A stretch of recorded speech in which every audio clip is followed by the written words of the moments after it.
तस्वीरें भी न्यायालय में अक्सर गवाही दिया करती हैं। क्या इस बारे में आप जानते हैं? आइए समझते हैं। नमस्कार, welcome back to Ayushi's judiciary and law classes. हम कर रहे हैं 1 section per day series. Continue करेंगे सेक्शन 26 BSA को। ये पार्ट 4 है। अगर आपने पहले के 3 पार्ट्स नहीं देखे हैं तो उसको जरूर रिवाइज करके आइएगा। आज के क्लॉज में हम डिस्कस करेंगे clause E and clause F को। क्लॉज ई और क्लॉज एफ दोनों बात करते हैं रिलेशनशिप्स के बारे में।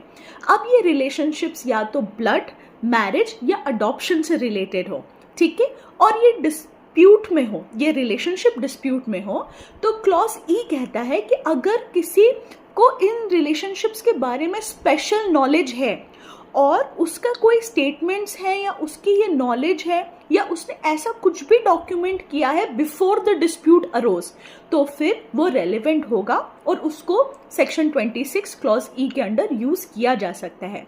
फॉर एग्जाम्पल, ए और बी का रिलेशनशिप डिस्प्यूटेड है कि उनकी शादी हुई थी कि नहीं हुई थी। अब वो लोग जिस शिव मंदिर में शादी करने गए थे वहां के पंडित जी को ये पता है कि उन्होंने उनकी शादी इस डेट को कराई थी।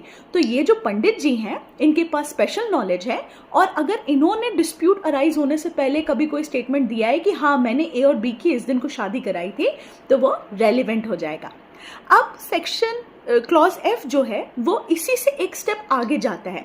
वो ये बताता है कि अगर ये रिलेशनशिप्स किसी डिसीज्ड पर्सन्स के बारे में है कि अब वो इंसान रहा ही नहीं रिलेशनशिप्स बताने के लिए, तो अगर किसी विल में, किसी फैमिली डॉक्यूमेंट में, किसी पेडिग्री में, किसी टूम्बस्टोन में, किसी पोर्ट्रेट में इसके बारे में आपको जिक्र मिलता है और ये जिक्र डिस्प्यूट के पहले का है, तो फिर वो ये सारे जो हैं वो एविडेंस होंगे इस रिलेशनशिप के बारे में।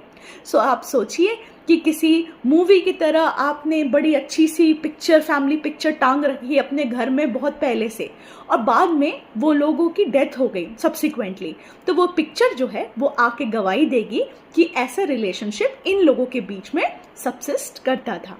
सो आई होप ये आज क्लियर हो गया हो। कल मिलेंगे रिमेनिंग क्लॉजेस के साथ, और ऐसे ही छोटी छोटी बारीकियां लॉ की समझते रहिए। इस चैनल से जुड़े रहिए। याद रखिए, लॉ सीखना है, समझना है, लेकिन रखना नहीं। Thank you, see you.